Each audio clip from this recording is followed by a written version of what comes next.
Hook ha muerto. ¡Qué dolor! Es una pérdida irreparable. ¿Quién va a continuar ahora el estudio de los animales microscópicos?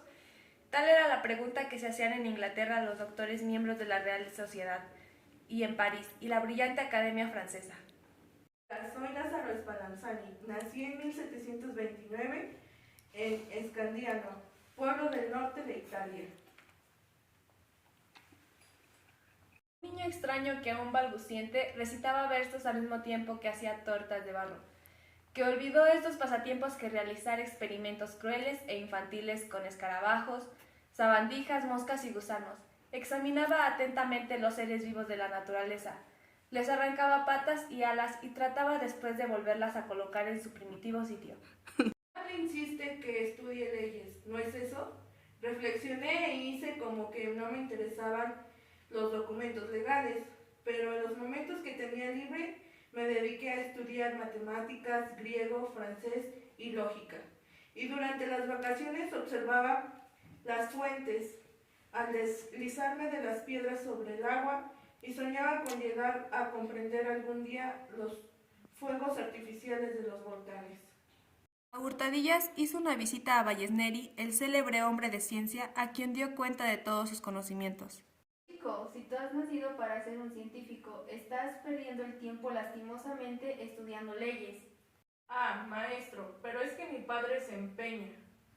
Vallisneri, indignado, fue a ver al padre de Spallanzani por hacer caso omiso del talento natural de Lázaro y obligarle a estudiar derecho. Su hijo será con el tiempo un investigador que honrará a Scandiano, se parece a Galileo. Consecuencia de esto, el avispado Spallanzani fue enviado a la Universidad de Reggio para emprender la carrera de ciencias. Antes de cumplir los 30 años, fue nombrado profesor de la ciudad de Reggio, donde explicaba sus lecciones ante un auditorio estudiantista que se le escuchaba pasmado. Allí fue donde dio comienzo a su labor sobre los animalillos, aquellos seres nuevos y pequeñísimos descubiertos por Leeuwenhoek. En mis tiempos, el vulgo se inclinaba por la aparición espontánea de la vida.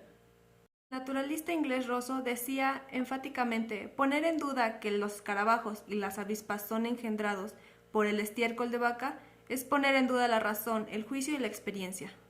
Estimo absurdamente que los animales, aun los diminutos bichejos de Leeuwenhoek, pudieran prevenir de un modo caprichoso de cualquier cosa vieja o de cualquier revoltijo sucio. Una ley y una orden debía predecir su nacimiento. No podía seguir al azar, pero ¿cómo puedo demostrarlo? Spallanzani tropezó con un librito sencillo e inocente que le demostró un nuevo procedimiento de atacar la cuestión de origen de la vida. El autor de este libro es un gran hombre. Toma 2 tarros y pon un poco de carne en cada uno de ellos. Deja descubierto el uno y tapa el otro con una gasa. Se pone a observar y ve cómo las moscas acuden a la carne que hay en el tarro destapado. Y poco después aparecen en él los gusanos y más tarde las moscas. Examina el tarro tapado con la gasa y no encuentra un solo gusano, ni una sola mosca. Sencillo, no es más que cuestión de la gasa, que impide a las moscas llegar hasta la carne. Spallanzani torpemente empezó a emprender a cultivar bichejos microscópicos y a manejar el microscopio.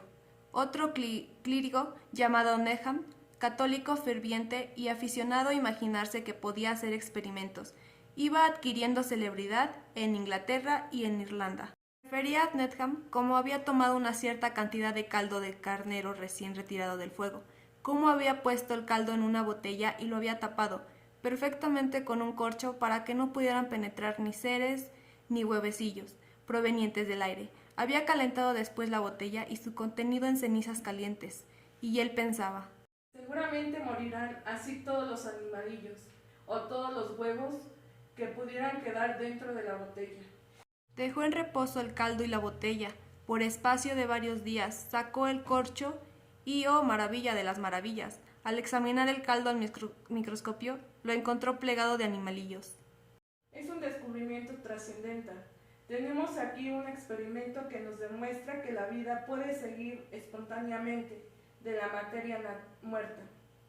Spanzini leía las sensacionales noticias referentes a los animalillos, creados por Needham, a partir del caldo del carnero, y a medida que iba leyendo, fruncía el entrecejo, y se le hinchaban los oscuros ojos, acabado de bufar. Los bichos no nacen espontáneamente del caldo de carnero, ni de las almendras, ni de cosa alguna. Este experimento tan bonito es una superchería. Tal vez el mismo Needham no lo sepa, pero aquí hay gato encerrado y yo voy a destaparlo. Spallanzini empezó a afilar sus armas para emplearlas contra su colega de sacerdocio, porque el italiano era un tipo duro que gozaba destruyendo todas las ideas contrarias a las suyas. ¿Por qué han aparecido esos animalillos en el caldo calentado y en la sopa de semillas? Pues indudablemente porque Needham no calentó la botella todo el tiempo que era necesario y seguramente porque no lo tapó herméticamente. Spallanzini llevaba dentro, no se acercó a la mesa para escribir a Needham acerca del asunto, sino que fue derecho a su polvoriento laboratorio. Comenzó a poner a prueba por desechar sus propias explicaciones. Needham no había calentado el caldo bastante tiempo. Tal vez existiesen animalillos o huevos capaces de soportar un calor tremendo. ¿Quién sabe? Ahora no lo voy a calentar esta sopa un rato, sino que la tendré hirviendo 1 hora, exclamó, y al mismo tiempo que encendía sus hornillos murmuraba.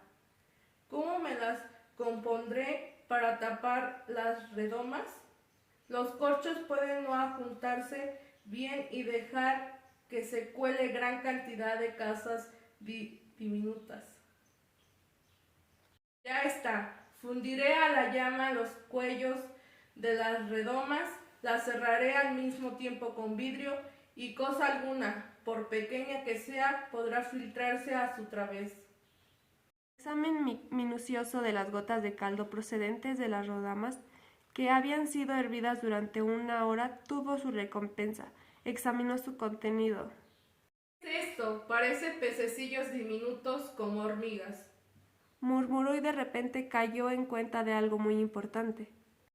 Llamó Spallanzani a su hermano Nicole y a su hermana para darles cuenta del brillante resultado de sus experimentos, y después con gran animación enseñó a sus discípulos que la vida solo procede de la vida, que todos los seres vivos, aun esos mismos bichejos despreciables, tienen forzosamente progenitores.